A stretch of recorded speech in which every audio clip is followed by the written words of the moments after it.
Esta imagen que estás viendo ahora puede parecer simplemente una vieja fotografía de un niño sentado elegantemente en una silla victoriana. Pero si miras más de cerca, si realmente observas los detalles que la mayoría de la gente prefiere ignorar, empezarás a percibir algo profundamente inquietante. Los ojos de este niño nunca más se abrieron para ver la luz del día. No se trata de una fotografía familiar ordinaria del siglo XIX. Es una de las fotografías post-mortem más enigmáticas jamás documentadas, y la historia que hay detrás va mucho más allá de lo que cualquier manual de historia de la fotografía se atrevería a contar. A finales de 1872, en una mansión aislada en la campiña inglesa, una madre desesperada sostenía en sus brazos el cuerpo sin vida de su hijo de 7 años. El invierno había sido particularmente duro, y la escarlatina había arrasado los pueblos cercanos, cobrándose la vida de muchos niños. Pero para Serapina Ainsworth, la pérdida de su único hijo, Alistair, fue más que una tragedia familiar. Fue el fin de un linaje, la destrucción de sueños cuidadosamente construidos y el comienzo de una obsesión que la llevaría a desafiar las convenciones de su tiempo y las mismas fronteras entre la vida y la muerte. La fotografía post-mortem era una práctica común en la época victoriana. Para muchas familias en duelo, era un ritual necesario, casi sagrado.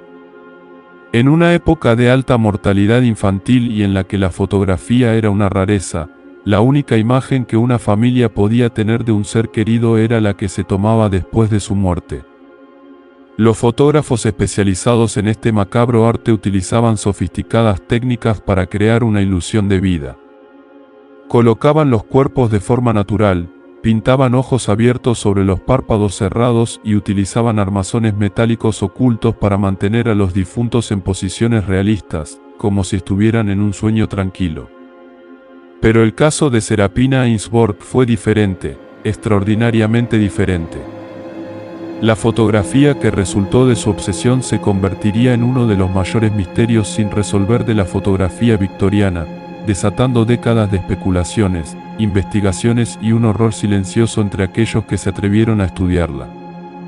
Serapina Ainsworth no era una mujer corriente. Viuda desde hacía 5 años, había dedicado su vida a criar a Alistair. Era una mujer de considerable fortuna, heredada de su marido, que había hecho fortuna en la industria textil. Y lo que es más importante, era una mujer con una educación inusual para su época.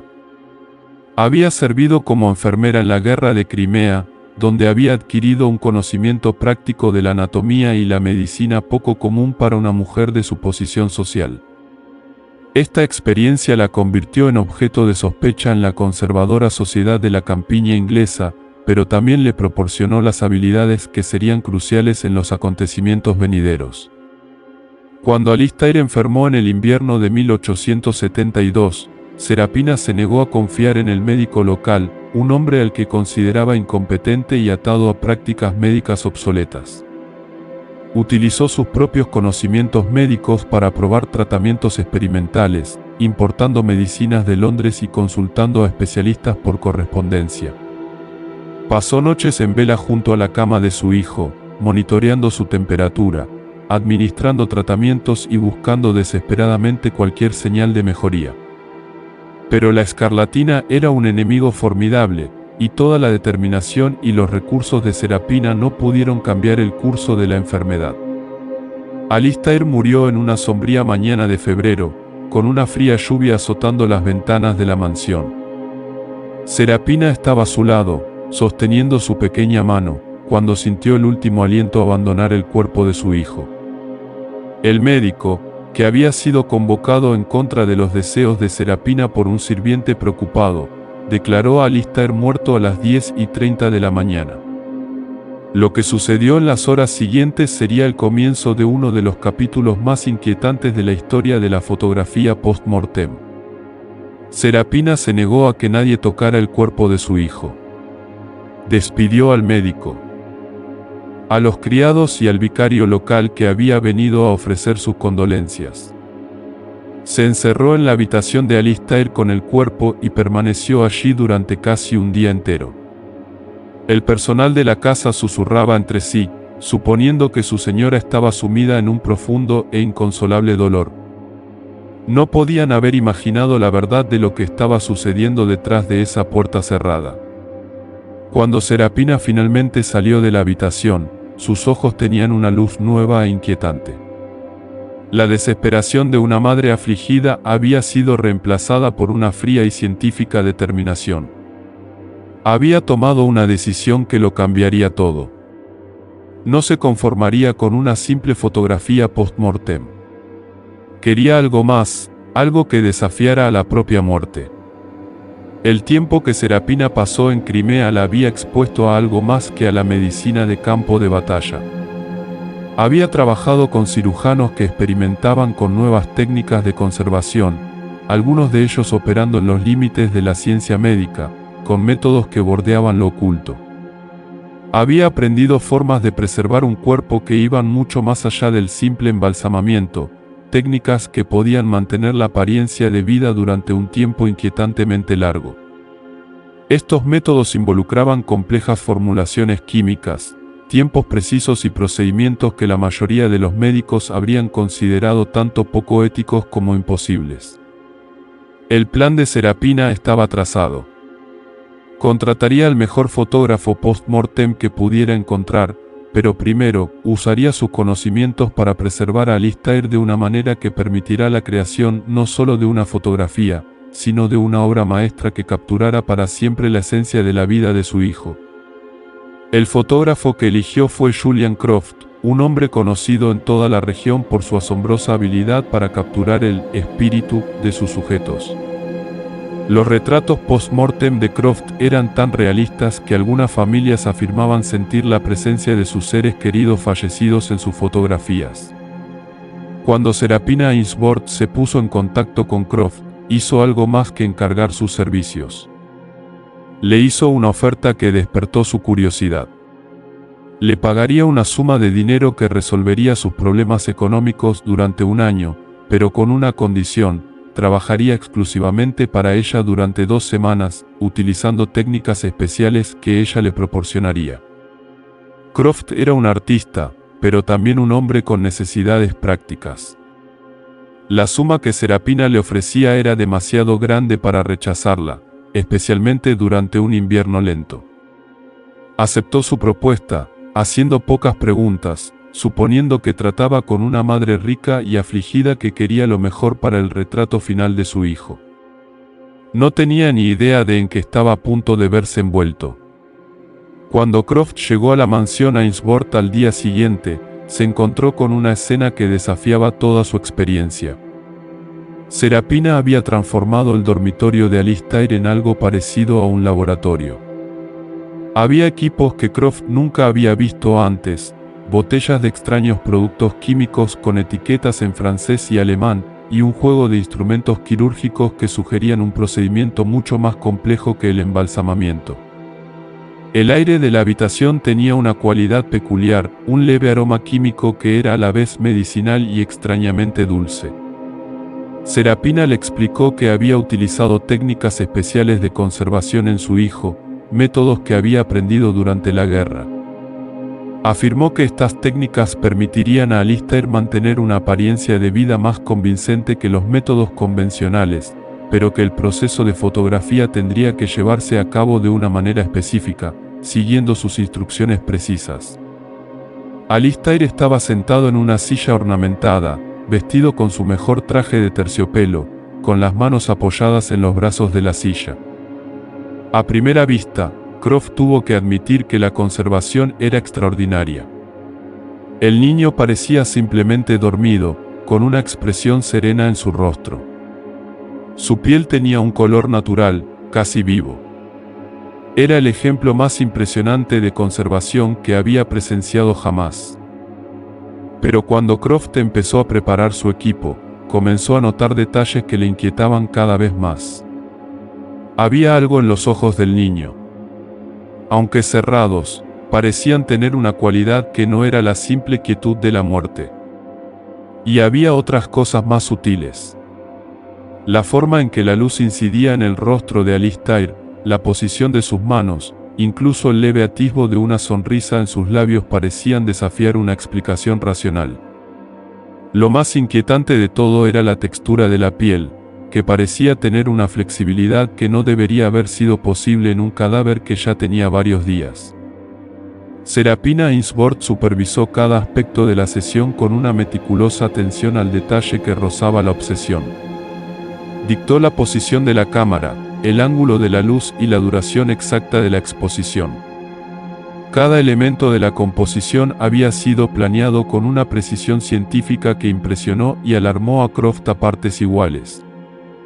Durante la sesión, Croft se dio cuenta de que Serapina estaba tomando notas detalladas en un diario, registrando no solo los aspectos técnicos de la fotografía, sino también observaciones sobre el cuerpo de Alistair, la temperatura de la habitación, los niveles de humedad y otros factores que parecían irrelevantes para la creación de un retrato conmemorativo. Fue en la tercera hora de la sesión cuando Croft empezó a sospechar que formaba parte de algo mucho más siniestro que una fotografía post-mortem. Serapina le había pedido que ajustara la posición de Alistair varias veces, y con cada movimiento, Croft notó que el cuerpo del niño respondía de una manera que no era natural para un cadáver. No eran movimientos evidentes, sino sutiles cambios en la forma en que reaccionaban los músculos, en la forma en que la piel respondía al tacto, que sugerían algo profundamente inquietante. Cuando Croft interrogó a Serapina sobre sus técnicas de conservación, ella se mostró evasiva, mencionando únicamente que había combinado métodos tradicionales con sus propios conocimientos únicos. Pero la febril intensidad de sus ojos le dijo que había mucho más en la historia. La sesión continuó durante otras 2 horas, durante las cuales Croft tomó una serie de imágenes de Alistair. Cada fotografía era técnicamente perfecta, un testimonio de su habilidad, pero había algo en las imágenes que le perturbaba profundamente. Vistas a través del objetivo de la cámara, las fotografías de Alistair Ainsworth no parecían retratos de un niño muerto. Parecían fotografías de un niño vivo, durmiendo plácidamente. Pero era más que eso. Había una cualidad en las imágenes que Croft no podía explicar, una presencia que parecía trascender los límites de la fotografía. Era como si Alistair le mirara directamente a través del objetivo, estableciendo una conexión incluso con los ojos cerrados. Cuando la sesión finalmente terminó, Croft estaba ansioso por abandonar la mansión Ainsworth. La atmósfera de la casa, la intensidad de Serapina y la inquietante presencia de Alistair lo habían dejado profundamente afectado. Acordó revelar las fotografías en su estudio y entregárselas a Serapina en el plazo de una semana. Pero el proceso de revelado de las fotografías resultaría aún más inquietante que la propia sesión. Mientras Croft trabajaba con las placas fotográficas en la quietud de su cuarto oscuro, descubrió que las imágenes de Alistair Ainsworth presentaban características que desafiaban su comprensión de la fotografía. Lo primero que notó fue la extraordinaria nitidez de las imágenes. Incluso con su equipo estándar, las fotografías de Alistair tenían un nivel de detalle y claridad que superaba todo lo que había producido hasta entonces.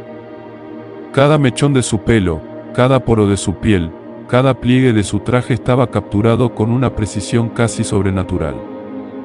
Pero era más que una simple calidad técnica.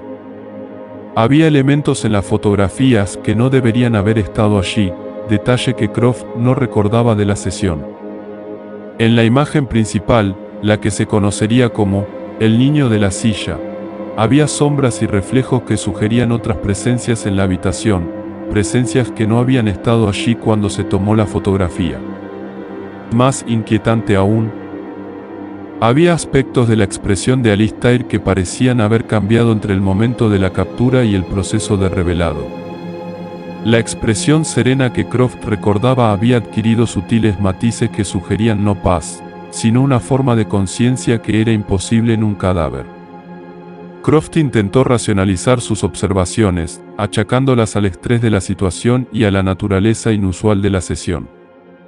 Pero cuando terminó de revelar las imágenes, se vio obligado a enfrentarse a la realidad de que había capturado algo que iba más allá de la fotografía convencional.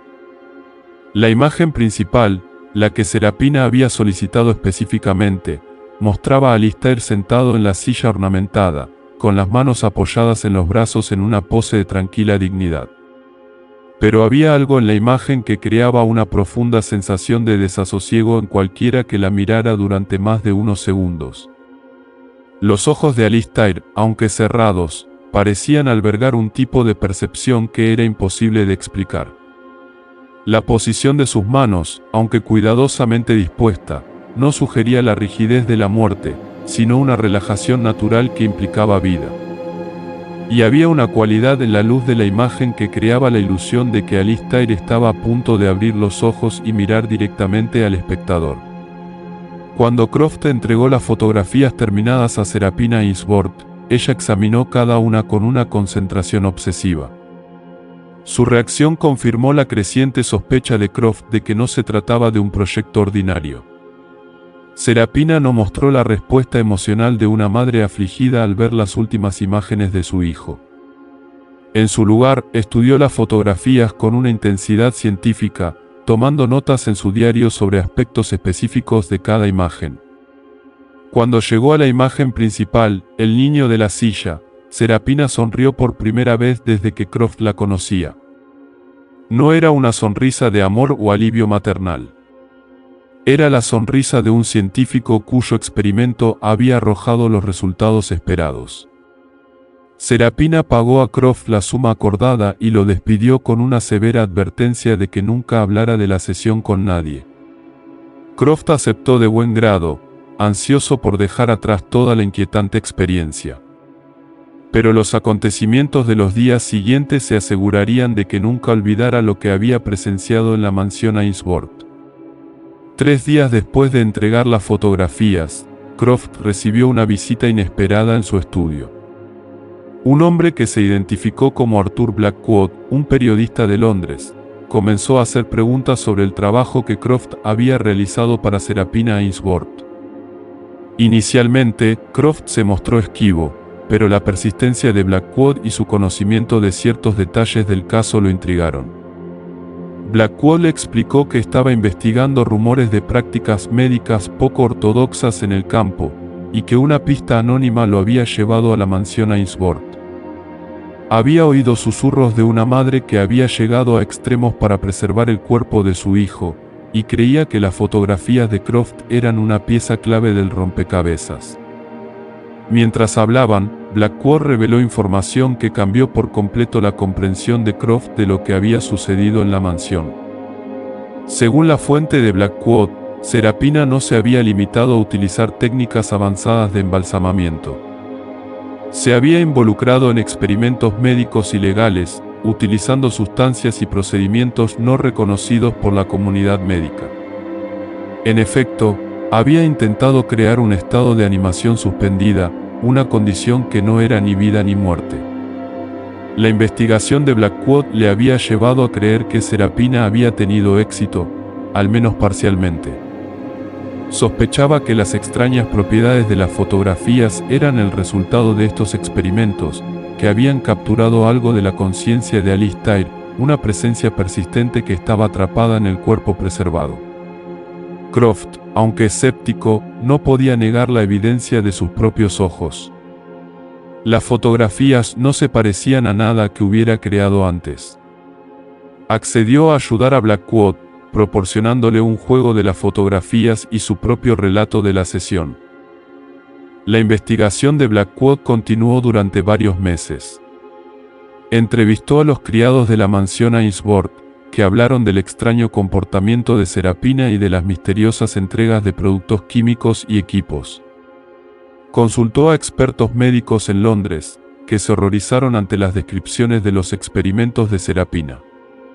Incluso consiguió obtener una página del diario de Serapina, que contenía notas crípticas sobre la preservación de la chispa vital y el puente entre mundos. La entrada del diario confirmó las sospechas más oscuras de Blackwood.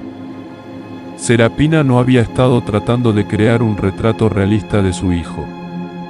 Había estado tratando de atrapar el alma de su hijo, de evitar que abandonara el mundo. La fotografía no era un recuerdo, era una jaula. Blackwood publicó sus hallazgos en una serie de artículos que causaron sensación en Londres. La historia de la maldición de Ainsworth y el niño de la silla se convirtió en un tema popular de conversación, un escalofriante relato del amor de una madre retorcido en una obsesión monstruosa. Pero los artículos también llamaron la atención de las autoridades.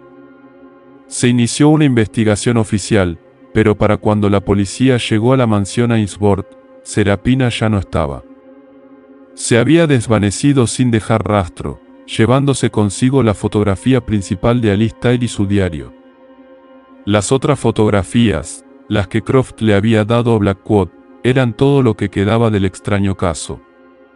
En los años que siguieron, la historia de Alistair Ainsworth y su fotografía se convirtió en una leyenda local, una historia de fantasmas que se contaba para asustar a los niños. Las fotografías restantes pasaron de generación en generación en la familia de Blackwood, una oscura herencia de la que rara vez se hablaba. No fue hasta principios del siglo XX que las fotografías fueron redescubiertas por una nueva generación de investigadores. El Dr. Alistair Finch, un pionero en el campo de la investigación psíquica, se topó con los artículos de Blackwood y quedó fascinado por el caso. Consiguió localizar las fotografías y comenzó un estudio sistemático de sus efectos en los observadores. La investigación de Finch confirmó lo que Blackwood y Croft habían sospechado desde el principio. Las fotografías tenían un efecto medible en la mente humana. Las personas que veían las imágenes declaraban sentir desasosiego, sentirse observadas, sentir una presencia en la habitación. Los experimentos de Finch demostraron que las fotografías podían inducir un estado de mayor sugestionabilidad y que algunas personas incluso afirmaban oír la voz de un niño susurrándoles desde la imagen. El trabajo de Finch fue controvertido y la comunidad científica lo tachó de charlatán. Pero su investigación sentó las bases para futuras investigaciones. En la década de 1950, las fotografías fueron estudiadas por la doctora Eleanor Vance, una psicóloga que investigaba el poder de la sugestión y la naturaleza de la creencia. Los experimentos de Vance fueron más rigurosos que los de Finch, y utilizó grupos de control y estudios de doble ciego para eliminar la posibilidad de sugestión. Sus hallazgos fueron aún más sorprendentes. Vance descubrió que las fotografías podían desencadenar un patrón específico de actividad cerebral en los observadores, un patrón que se asociaba con el reconocimiento de la conciencia en otra persona. Era como si el cerebro no viera una fotografía, sino una persona viva y que respira. La investigación de Vance nunca se publicó.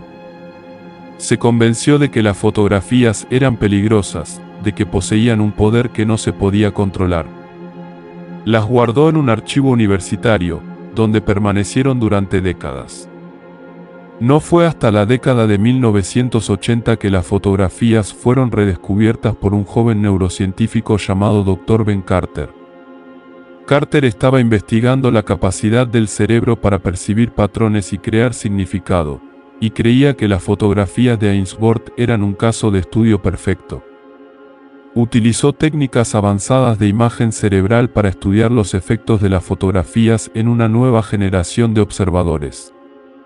Los hallazgos de Carter fueron los más definitivos hasta la fecha. Pudo trazar las vías neuronales precisas que se activaban con las fotografías. Descubrió que las imágenes desencadenaban una respuesta en la parte del cerebro responsable de la empatía y la conexión social.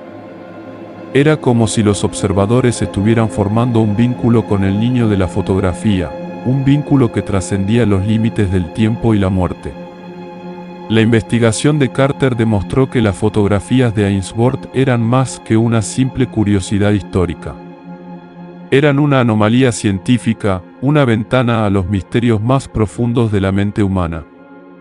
Eran la prueba de que el amor de una madre, retorcido por el dolor y la obsesión, podía crear algo que desafiaba toda explicación racional. Las décadas que siguieron al descubrimiento inicial de las fotografías de Ainsworth vieron una evolución gradual en cómo fueron percibidas y estudiadas. Lo que comenzó como una leyenda local en la campiña inglesa eventualmente se convirtió en un tema de intenso escrutinio académico, aunque siempre conducido en las sombras de la ciencia convencional. Las fotografías en sí mismas se volvieron cada vez más difíciles de acceder, ya que varias instituciones y coleccionistas privados reconocieron tanto su importancia histórica como sus efectos potencialmente perturbadores en quienes las veían. En los años inmediatamente posteriores a los sensacionales artículos de Blackwood, se hicieron varios intentos por localizar a Serapina Ainsworth. Investigadores privados contratados tanto por las autoridades como por periodistas curiosos rastrearon Inglaterra y el continente, siguiendo pistas que iban desde lo creíble hasta lo fantástico. Algunos afirmaban haberla visto en París, viviendo bajo un nombre falso y continuando sus experimentos. Otros reportaron avistamientos en aldeas remotas de Escocia, donde se decía que trabajaba como partera bajo una identidad falsa. Pero ninguna de estas pistas produjo evidencia concreta de su paradero. Serapina Ainsworth había desaparecido tan completamente como si nunca hubiera existido, llevándose consigo los secretos de sus técnicas de conservación y la fotografía original de Alistair. Los criados que habían trabajado en la mansión Ainsworth proporcionaron relatos contradictorios de lo que habían presenciado. Algunos hablaban de extrañas luces que emanaban de la habitación de Alistair durante la noche, de conversaciones susurradas que parecían provenir de espacios vacíos, de la sensación de ser observados por ojos invisibles. Otros descartaban estas historias como producto de imaginaciones hiperactivas, insistiendo en que Serapina no había sido más que una madre afligida llevada a la locura temporal por la pérdida de su hijo. Pero incluso los más escépticos entre ellos admitían que había habido algo inquietante en la atmósfera de la mansión durante esos últimos días antes de la desaparición de Serapina. La investigación del Dr. Alistair Finch a principios del siglo XX representó el primer intento científico serio de comprender las propiedades inusuales de las fotografías. Finch se había hecho una reputación estudiando lo que él llamaba impresiones psíquicas, la idea de que las emociones fuertes o los eventos traumáticos podían de alguna manera dejar una huella residual en objetos físicos o ubicaciones.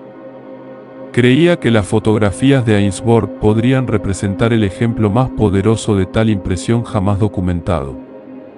Sus experimentos involucraban exponer a sujetos a las fotografías bajo condiciones controladas y registrar cuidadosamente sus reacciones.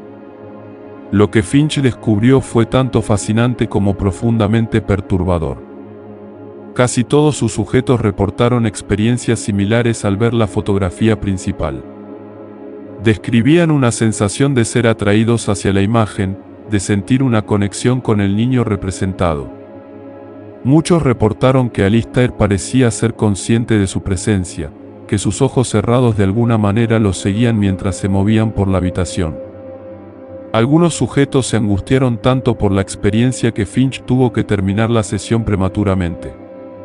Una joven mujer se desmayó después de mirar la fotografía durante varios minutos, y al recuperar la conciencia, afirmó que había escuchado la voz de un niño llamando a su madre. Finch documentó meticulosamente todas estas reacciones, pero cuando intentó publicar sus hallazgos, fue recibido con ridículo y rechazo por parte del establishment científico. Sus colegas lo acusaron de conducir experimentos pseudocientíficos, de permitir que las expectativas de sus sujetos colorearan sus experiencias, de ver patrones donde no existían.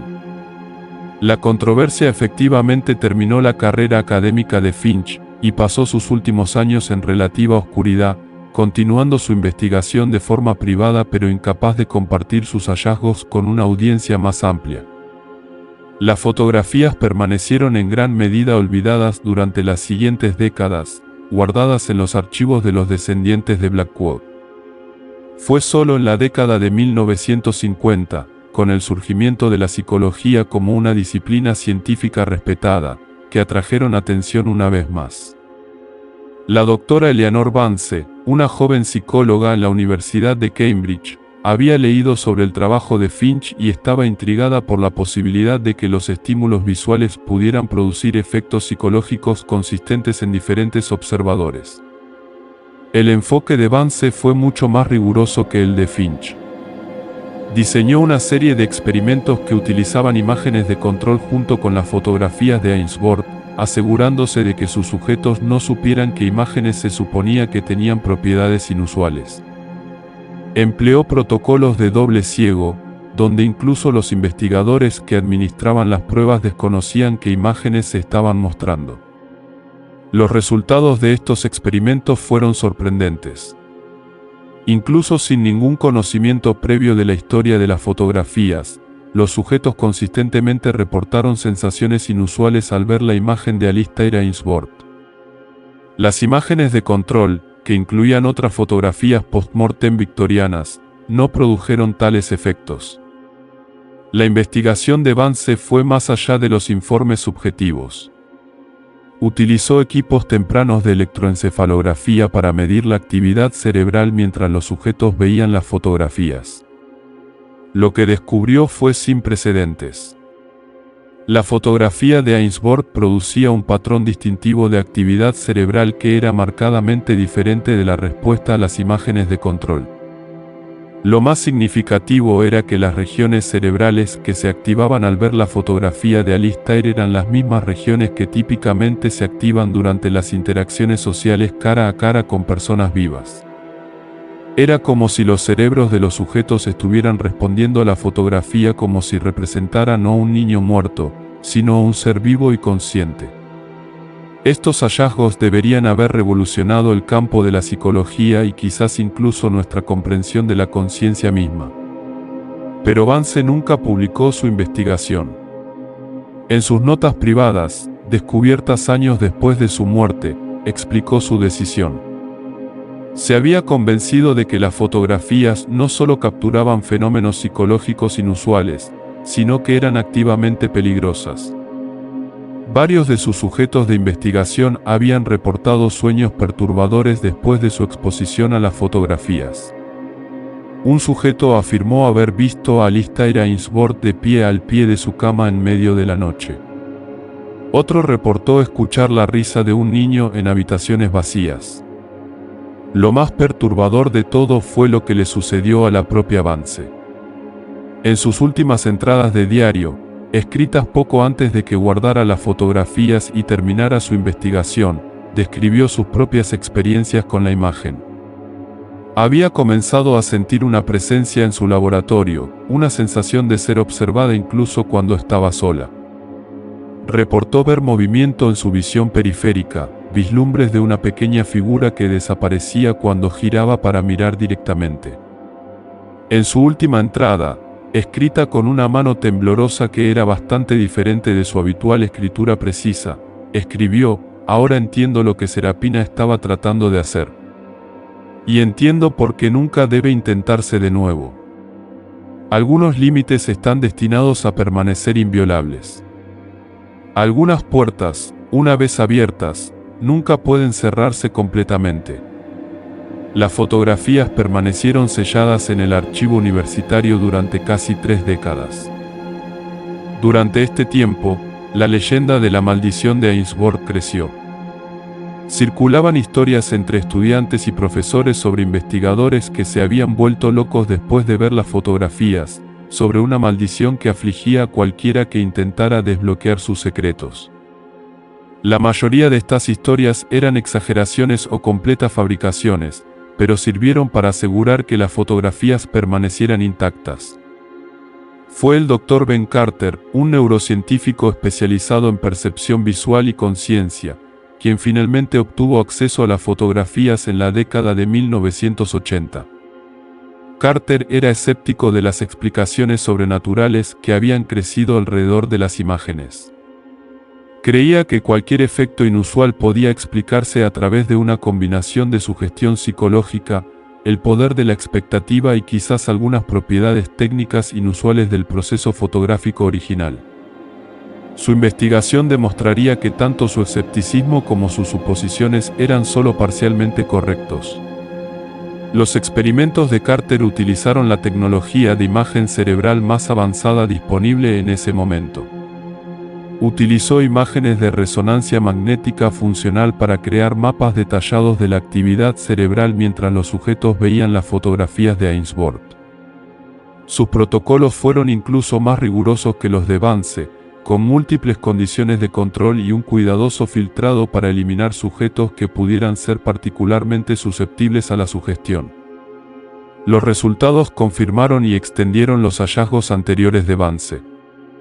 La fotografía de Ainsworth producía consistentemente un patrón único de activación neural, uno que Carter nunca había visto en respuesta a ningún otro estímulo visual. Lo más significativo fue que Carter descubrió que la fotografía activaba la red de teoría de la mente, del cerebro, la colección de regiones neurales responsables de comprender que otros seres tienen pensamientos, sentimientos e intenciones. Esta red típicamente se activa solo durante interacciones con seres vivos o cuando se piensa en los estados mentales de otros. El hecho de que una fotografía de un niño muerto pudiera activar esta red era sin precedentes. Sugería que algo en la imagen estaba desencadenando los mecanismos más fundamentales del cerebro para reconocer la conciencia en otros. La investigación de Carter también reveló algo que investigadores anteriores habían pasado por alto. Utilizando técnicas avanzadas de análisis de imágenes, descubrió que la fotografía contenía patrones visuales sutiles que no eran inmediatamente aparentes para la percepción consciente, pero que podían ser detectados por las regiones de procesamiento visual del cerebro. Estos patrones parecían imitar los micromovimientos y señales sutiles que los rostros vivos producen constantemente, los pequeños cambios en la expresión, los cambios minúsculos en el tono de la piel, los movimientos apenas perceptibles que nuestros cerebros usan para determinar si estamos mirando a una persona viva o un objeto inanimado. Cómo llegaron a estar estos patrones en la fotografía seguía siendo un misterio. Carter planteó la hipótesis de que podrían haber sido un resultado no intencional de las técnicas de conservación de serapina, quizás causados por reacciones químicas en los tejidos que continuaron incluso después de la muerte. O podrían haber sido creados deliberadamente por la propia serapina, utilizando técnicas que estaban muy adelantadas a su tiempo. Cualquiera que fuera su origen, estos patrones parecían ser la clave de los efectos inusuales de la fotografía. Pero la investigación de Carter reveló algo más, algo que encontró mucho más difícil de explicar a través de la ciencia convencional. En una serie de experimentos que condujo pero nunca publicó formalmente, Carter descubrió que los patrones neurales producidos por la fotografía cambiaban con el tiempo. Los sujetos que veían la imagen múltiples veces mostraban una activación cada vez más fuerte en la red de teoría de la mente, como si el cerebro se estuviera convenciendo cada vez más de que estaba interactuando con un ser consciente.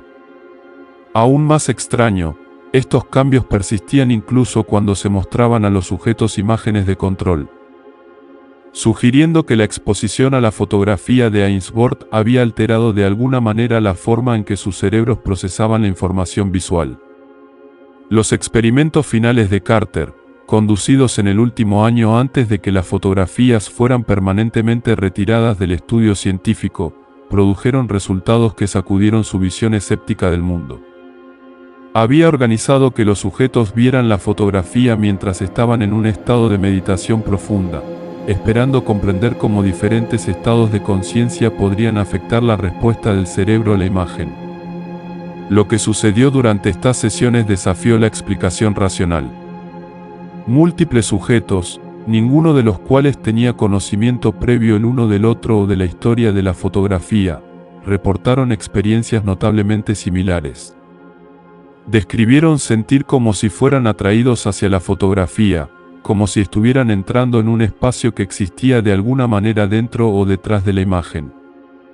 Reportaron encontrarse con Alistair Ainsworth, no como una figura estática en una fotografía, sino como una presencia consciente que se comunicaba con ellos. El contenido de estas comunicaciones fue consistente entre los sujetos. Alistair, reportaron, estaba atrapado. Estaba consciente, despierto, pero incapaz de moverse o hablar o interactuar con el mundo físico. Estaba atrapado en un estado entre la vida y la muerte, preservado en un momento que se había extendido a través de más de un siglo. Y no estaba solo.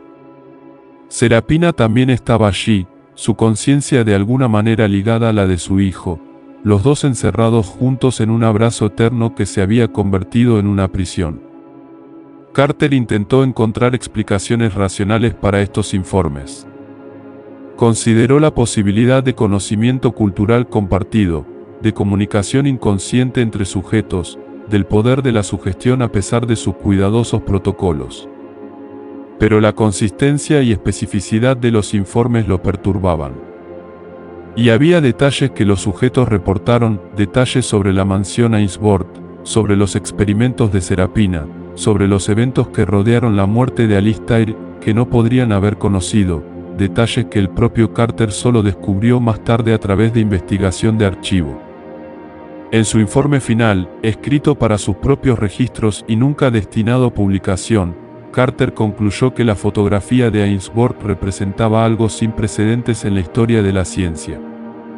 Ya sea a través de una extraordinaria coincidencia de circunstancias o a través de técnicas que Serapina Ainsworth había descubierto o inventado de alguna manera, la fotografía había capturado no solo la imagen de su hijo, sino algo de su conciencia misma. Y esa conciencia, preservada en las emulsiones químicas y sales de plata de la placa fotográfica, permanecía de alguna manera activa, de alguna manera consciente, alcanzando a través de las décadas a cualquiera que mirara lo suficientemente cerca la imagen. Carter recomendó que las fotografías fueran selladas permanentemente, que no se realizara más investigación, que se permitiera que las imágenes se desvanecieran en la oscuridad. Su recomendación fue aceptada. Las fotografías fueron transferidas a una instalación segura, donde permanecen hasta el día de hoy, accesibles solo para un número muy pequeño de investigadores que deben someterse a un extenso filtrado psicológico antes de que se les conceda permiso para verlas. La última visualización conocida de la fotografía principal de Ainsworth tuvo lugar en 1995, y no hay planes de permitir más acceso. La historia de Alistair Ainsworth y su fotografía plantea profundas preguntas sobre la naturaleza de la conciencia, los límites entre la vida y la muerte, y los límites de la comprensión científica. Si los investigadores que estudiaron la fotografía estaban en lo cierto, si Serapina Ainsworth realmente logró preservar algún aspecto de la conciencia de su hijo, entonces debemos confrontar la posibilidad de que la conciencia no depende tanto del cerebro físico como hemos asumido. Debemos considerar la perturbadora posibilidad de que la conciencia puede persistir en formas que aún no entendemos. Que la línea entre los vivos y los muertos no es tan clara como nos gustaría creer. Y debemos preguntarnos si las acciones de Serapina, nacidas del amor desesperado de una madre, fueron un acto de preservación o un acto de crueldad. ¿Salvó a su hijo del olvido, o lo atrapó en una prisión de la que no puede haber escape? La fotografía no puede responder a estas preguntas. Solo puede devolvernos la mirada, silenciosa y enigmática, guardando sus secretos cerca. Alistair Ainsworth permanece congelado en ese momento, sus ojos cerrados, su expresión serena, mientras que en algún lugar dentro o detrás de la imagen, si los investigadores han de ser creídos, una conciencia que debería haber muerto hace más de un siglo continúa su vigilia eterna, observando, esperando, incapaz de avanzar hacia la muerte o retroceder hacia la vida, atrapada para siempre en el espacio intermedio. Gracias por escuchar nuestra historia. No olvides suscribirte, activar la campana, darle like y compartir este video. Explora nuestras otras crónicas y sigue descubriendo los terrores olvidados del pasado.